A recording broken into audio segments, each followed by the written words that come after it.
យើងឈ្មោះអិនជីមីមានអាយុ18ឆ្នាំគឺជាអតីតសិស្សរៀននៅផ្នែកគេហកិច្ចក្នុងសាលាបដិសណ្ឋារកិច្ចនិងទេសចរនៅក្នុងសាលាអង្គការដើម្បីធ្វើខ្ញុំនេះកុមារនេះមានជំនាញច្រើនមែនទែនប៉ុន្តែខ្ញុំជ្រើសរើសយកជំនាញគេហកិច្ចហើយដោយសារតែការស្រឡាញ់សកម្មភាពដែលខ្ញុំមានអាហារវាសុបាយចិត្តហើយរំភើបជាងគេនោះគឺមានឱកាសក្នុងការជិះយន្តហោះទៅលេងខេត្តសៀមរាបទោះបីជាជិះយន្តហោះបានតែក្នុងស្រុកមែនប៉ុន្តែក៏មានអាហាររំភើបហើយវាសុបាយចិត្តដោយសារវាជាលើកទី1ផងដែរជំនាញដែលខ្ញុំរៀននៅក្នុងគេហកិច្ចហ្នឹងមាន5ហើយខ្ញុំរៀនរយៈពេល7ខែទេប៉ុន្តែខ្ញុំរៀនបានទាំង5ហ្នឹងទី1ខ្ញុំរៀនរៀបបន្ទប់ទី2ខ្ញុំសម្អាតសាធារណៈទី3ខ្ញុំធ្វើការបោកគក់ហើយទី4គឺខាងផ្កានិងទី5គឺក្លឹកអ្នកលើកទូរស័ព្ទហើយរៀន7ខែមែនតែ4ខែយើង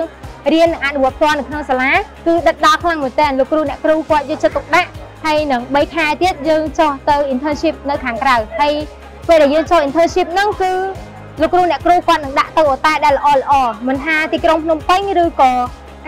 ខេត្តផ្សេងនេះមូលហេតុដែលខ្ញុំត្រូវការឲ្យអង្គការ PSE ជួយដោយសារគ្រួសារខ្ញុំមានជីវភាពខ្វះខាតនិងមិនមានលទ្ធភាពក្នុងការរៀនបន្ត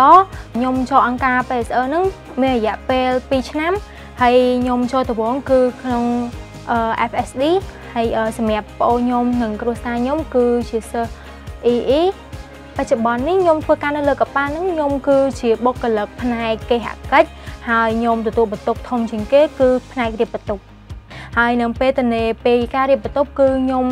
ជួយខាង laundry ខាងបារខាងចក្រានគឺជួយទាំងអស់មិនគឺនៅលើកប៉ាល់ហ្នឹងគឺខ្ញុំជួយទាំងអស់ផ្នែកដែលខ្ញុំចូលចិត្តជាងគេគឺផ្នែករៀបបន្ទប់ដោយសារនេះគឺជាជំនាញដែលខ្ញុំជ្រើសរើសជំនាញដែលខ្ញុំស្រឡាញ់អញ្ចឹងពេលដែលខ្ញុំធ្វើគឺវាថាមានក្តីសុខហើយក៏វារីករាយបច្ចុប្បន្ននេះអ្វីដែលខ្ញុំរីករាយបំផុតនោះគឺ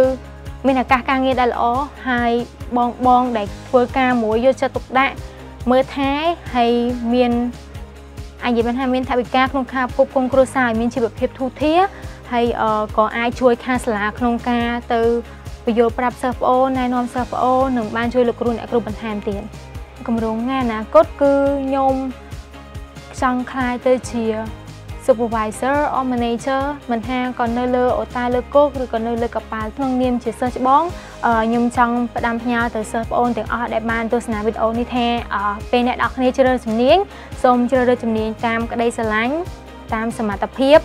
កុំតាមអ្នកដទៃព្រោះអ្នកដទៃអាចតែនិយាយបានទេប៉ុន្តែគេអាចមកធ្វើជំនួសយើងបានទេមិនថាអ្នកនរគ្នាខុសឬត្រូវគឺខ្លួនយើងឯងអញ្ចឹងយើងត្រូវតែធ្វើអ្វីជាខ្លួនឯង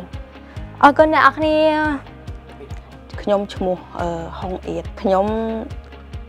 បុគ្គលិកនៅខាង CAM ផ្នែកខាងម៉ាសាខ្ញុំធ្វើនៅលើនេះរយៈពេលពី2008រហូតដល់2025